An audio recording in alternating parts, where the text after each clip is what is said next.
We are back with another monthly wrap-up of some of the weird, bizarre, and even scary news to come out of Japan over the last month. So, what happened over the last month or so? Let's take a look. Number 1. It's that time of year again, folks. Pull out your inflatable T-Rex costumes, because it's time to pump those legs and assert dominance over your fellow carnivores. On January 17th, the now annual Tyrannosaurus Rex race took place in Yokosuka City. This year, 260 dinosaurs took part for the third iteration of this race, and again, it was split into 3 parts: young dinosaurs, male dinosaurs, and female dinosaurs. An 11-year-old boy from Yokosuka City ended up winning the young dinosaurs race, and when asked how he felt, he claimed he was happy to beat the 6th graders, but that he kind of forgot that he was supposed to be a dinosaur while running, so next time, he'd like to more fully inhabit the role a little more. Godspeed, little buddy. Goodness knows we could use more inflatable neon dinosaurs in this world right now. Number 2. One of my favourite laws in Japan, if you can even have such a thing, is its dueling law. No, this isn't a right to slap someone with a glove and demand an honourable duel, but rather the complete opposite. This law, which has been in place since 1889, exists specifically to stop 2 people from mutually consenting to roughing each other up. And on January 8th, a 26-year-old unemployed man from Chiba was arrested for violating this law after getting into a mutually agreed upon scuffle in Kabukicho. The incident in question took place on September 23rd last year, at around 4 a.m. The suspect reportedly told police that he didn't even remember why he got into a fight in the first place, as his opponent was just someone he had met for the first time that night. But after having a disagreement, both men agreed to sort their issues out with fisticuffs. Now, if this had simply ended with 2 men having a scuffle and moving on, well, it wouldn't really be news for Kabukicho. But unfortunately, the 26-year-old reportedly threw the man so hard that he caused grievous injuries to his head. He ended up dying a few weeks later. As such, the man was also arrested not just for breaking the dueling law, but manslaughter as well. Number 3. Sticking with the police, it was reported that on January 18th, a 56-year-old British man was arrested by police in Kobe City, Hyogo Prefecture. And what was it that this British man did to warrant arrest? Well, he spotted a patrol car, immediately turned heel to walk away from it, hid in some convenience store toilets, and then when he finally emerged, he bit the officer waiting to question him. According to reports, a 25-year-old officer was patrolling in Fukiai-cho, Kobe City, sometime after 9 p.m, when he noticed the man spot his car and then quickly turn and walk away. Finding this suspicious, the officer set off after him to ask him a few questions, but the man ran into a convenience store and went straight into the toilet there. The officer waited and, when he came out, started questioning him. The 56-year-old British man apparently didn't like this, and so bit the police officer's finger. Naturally, he was promptly arrested. When questioned back at the station about why he did this, he reportedly said, "The policeman was persistent and in the wrong." It goes without saying that biting a police officer of all people is never how you should go about feeling annoyed by some questioning, especially when you're in a foreign country. But presumably he'll have some time to think about that while he awaits court. Number 4. A photo went viral last month for showing what appeared to be a daikon riding a train. But not just any daikon.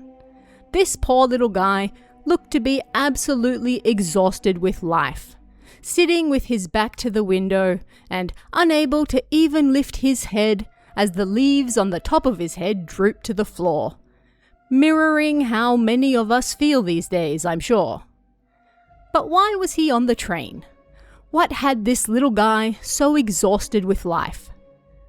Well, it turns out he's part of a food sample train that you can ride on the Nagaragawa Railway in Gifu Prefecture. You can buy a ticket to this particular car like any other train. And in fact, many people get on without knowing they're entering the special food sample car. You'll find all sorts of amusing food samples put on display throughout, but perhaps the most famous and charming of all is the exhausted daikon. We all know that feel, little buddy. We all know it too well. Number 5. In some honestly pretty horrifying news, it was reported at the end of last year that an employee at the Osaka Municipal Wholesale Market found something rather, well, questionable while they were cleaning last September. They found boxes upon boxes of discarded jars, but it was the contents of those jars that was the horrifying part. What was inside them, you ask? Well, at a glance, they appeared to be human organs. Naturally, the police were alerted right away, but the worker noted that these jars, which looked like jam and coffee jars, also had names written on them.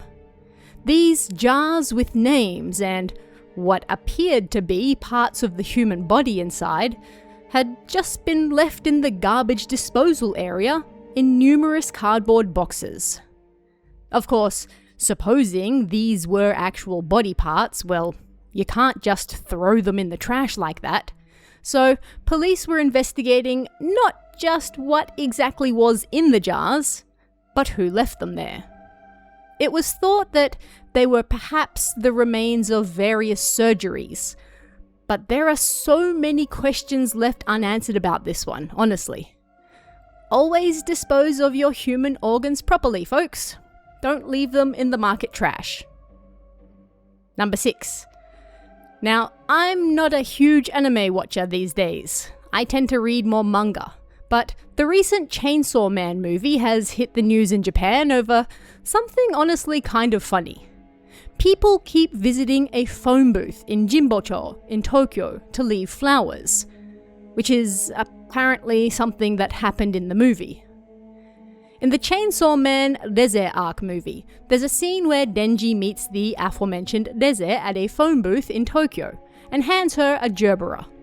And with how popular Chainsaw Man is, fans from not just Japan, but all over the world have been visiting that particular phone, which does really exist, and leaving flowers there, like it's some sort of holy site. When questioned about it, NTT, who manages the booth, reported that they have been cleaning these flowers up during regular inspections, but they weren't the ones behind a note, posted in several languages, that requested people take everything home with you and don't leave flowers or anything else behind. NTT also reported that they sadly haven't seen a rise in the number of calls made from that booth. So it seems people are just rocking up to leave flowers, and that's about it. So, hey, if you really want to celebrate a phone that appears in an anime movie, maybe make a rare phone call from it instead. Number 7. You may remember news from just over a year ago now, where a man with tattoos all over his face allegedly headbutted a convenience store worker after walking out of the store with several items he didn't pay for. Well, his trial just took place for leaving the store with 500 yen worth of goods he didn't pay for. And then, repeatedly headbutting the worker so hard it took him several weeks to recover. The suspect, now 50, claimed that he wasn't struggling financially. Basically, he just did it for the lols, and he beat up the worker because he needed to escape. He didn't even eat the bread or drink the coffee he took without paying. He just threw them away after fleeing. His defense tried to argue that he was mentally unstable, and the man himself argued that he would commit crimes again. In the end, he received a 5-year sentence for the assault. Number 8. Over the new year, Tokyo MX aired Ring 2 on both its regular broadcast channel and on YouTube. Because what better way to bring in the new year than celebrating it with Sadako, right? But to spice things up, well, they didn't just air the movie. They also had a real monk read out sutras whenever someone died. Higanda Bon is a member of a Buddhist entertainment group, and this actually marks his 4th movie where he has done this. He previously read sutras and held memorial services for characters who died in Ring, Ju-on, and the One Missed Call movies. He's very much a real monk, but as you can no doubt guess by the group he's in, they like to bring their teachings to people via various entertaining methods. Any bets on what his next movie might be? Let me know in the comments below. Number 9.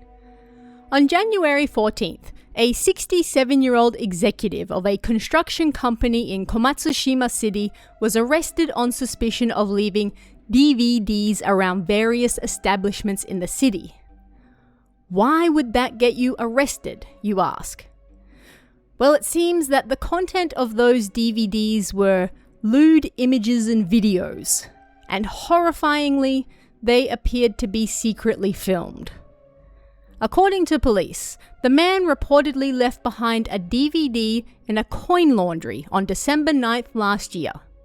An employee there found the DVD, which included a note saying, "For healthy men, feel free," and reported it to police. That same night, police also found a similar DVD in a nearby convenience store. It was thanks to this DVD that they were able to track him down, thanks to the security cameras. The man is reportedly denying all charges, but police are still investigating, as it seems these weren't the only DVDs left in the city, and more have turned up. Number 10. You didn't think we'd let another month pass by without some bear news, did you? Just recently, the Terra drone company in Tokyo unveiled their latest drone, Japan's first to be equipped with bear spray. Naturally, with bear sightings and even attacks on the rise, people are constantly looking for ways to safely deal with them. And this drone company has, of course, suggested drones. This drone would allow safe surveillance from a distance, the company claims, while also being prepared with bear repellent spray. They claim they can get up close and personal to safely spray the bears without having to worry about it being carried on the wind. And this would buy time for the actual humans tasked with dealing with the bear to get into position and clear the area. They hope that by March this year, they'll also be equipped with infrared sensors. The company aims to work with local governments to create a safe and sustainable bear control system. Whatever it takes to get our cosplayers back in their bear suits and out on the streets safely, I suppose. And that's just some of the weird, bizarre, terrifying, and also kind of funny news that came out of Japan last month. But what about you guys? Hear of anything odd or terrifying? Weird or funny? Let me know in the comments below, and I'll see you again next time.